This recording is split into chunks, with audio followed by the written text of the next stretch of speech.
Hello friends, सभी भक्त जनों का कल्पना वाजपेयी यूट्यूब चैनल में स्वागत है। आइए वीडियो को शुरू करने से पहले जो भक्त जन पहली बार हमारे वीडियो देख रहे हैं वो चैनल को सब्सक्राइब करें और हमारे वीडियो को सभी भक्त जन लाइक व कमेंट जरूर करें। आइए वीडियो शुरू करते हैं। भारत एक ऐसा देश है जिसे त्योहारों की भूमि कहा जाता है। जितने पर्व भारतवर्ष में मनाए जाते हैं शायद ही किसी और देश में इतने पर्व मनाए जाते होंगे। छठ पर्व कार्तिक शुक्ल पक्ष की षष्ठी को मनाए जाने वाला ही एक ऐसा पर्व है। यह एक हिंदू पर्व है। सूर्य उपासना का यह लोक पर्व मुख्य रूप से बिहार, झारखंड, पूर्वी उत्तर प्रदेश और नेपाल के तराई क्षेत्रों में मनाया जाता है। यह पर्व बिहारियों का सबसे बड़ा पर्व है। छठ पर्व बिहार में बड़े धूमधाम से मनाया जाता है। ये एकमात्र ही बिहार या पूरे भारत का ऐसा पर्व है जो वैदिक काल से चला आ रहा है। छठ पर्व ऋषियों द्वारा लिखी गई ऋग्वेद में सूर्य पूजा, उषा पूजन आर परंपरा के अनुसार बिहार में मनाया जाता है।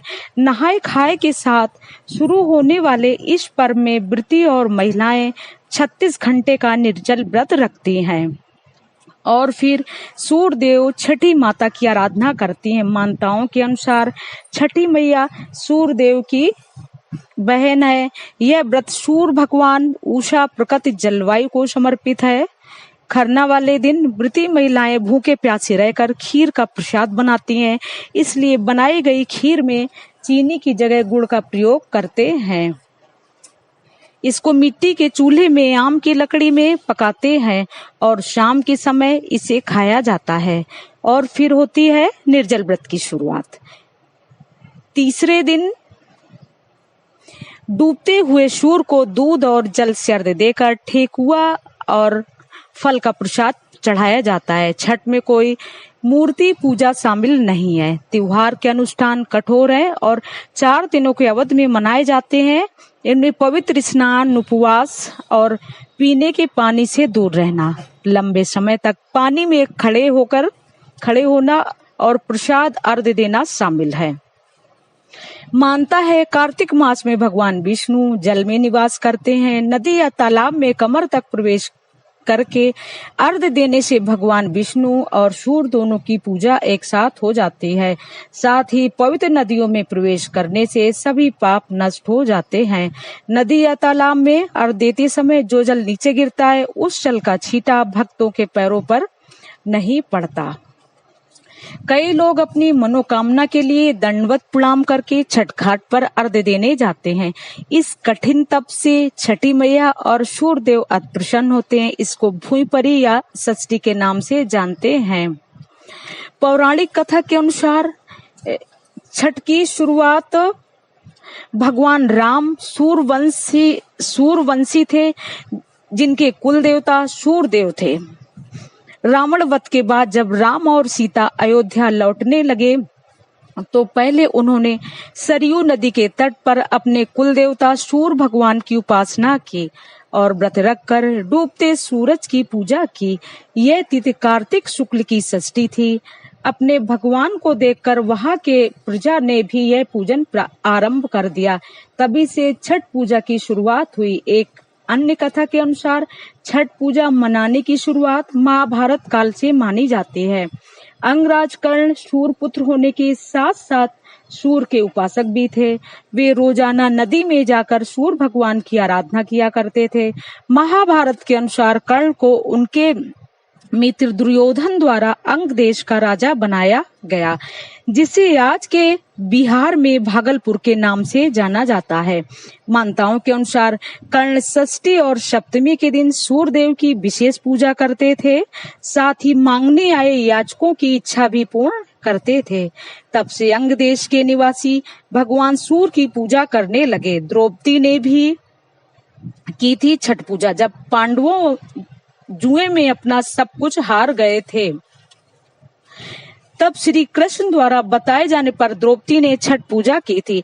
छठ पूजा के उपरांत इसका फल मिला और पांडवों को अपना राजपाट वापस मिल गया और उन्होंने बहुत लंबे समय तक हस्तिनापुर पर राज किया। पुराणों में छठ पूजा के पीछे की कहानी एक और भी है। राजा प्रियंवत को लेकर है।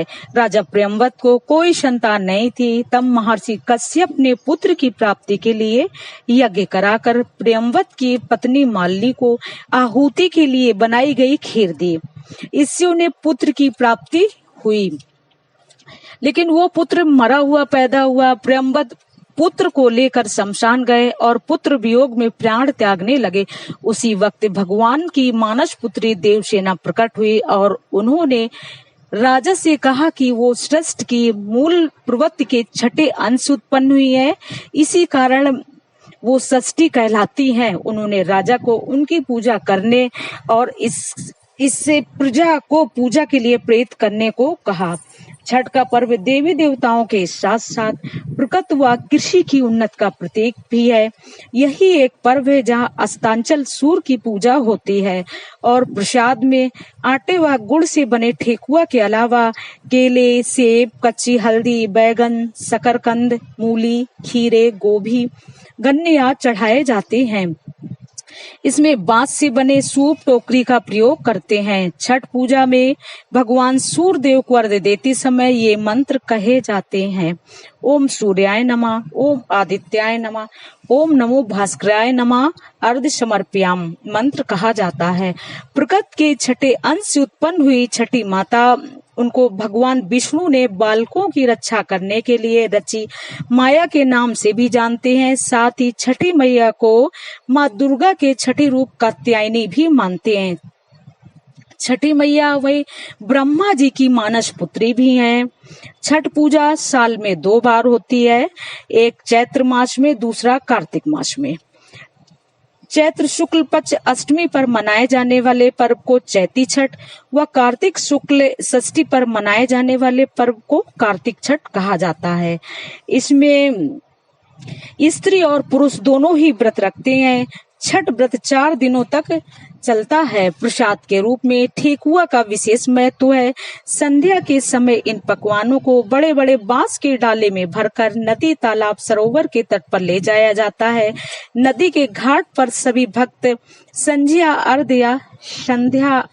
अर्घ्य भगवान को चढ़ाते हैं। इसके बाद भक्त अपने परिवार वालों के साथ मिलकर केसी की रस्म मनाते हैं, जिसमें वे 5 गन्ने की छड़ी का घर बनाकर उन पर दिया जलाते हैं। 5 गन्ने की छड़ी पंच तत्व यानी पृथ्वी, पानी, अग्नि, वायु और अंतरिक्ष का रूप मानते हैं, आकाश का। व्रत करने वाले जल में स्नान कर इन डालों को उठाकर डूबता सूर्य एवं षष्ठी माता को अर्घ्य देते हैं। सूर्यास्त के पश्चात लोग अपने घर वापस आ जाते हैं। ये 4 दिनों का त्योहार है और इसमें साफ सफाई का खास ध्यान रखा जाता है।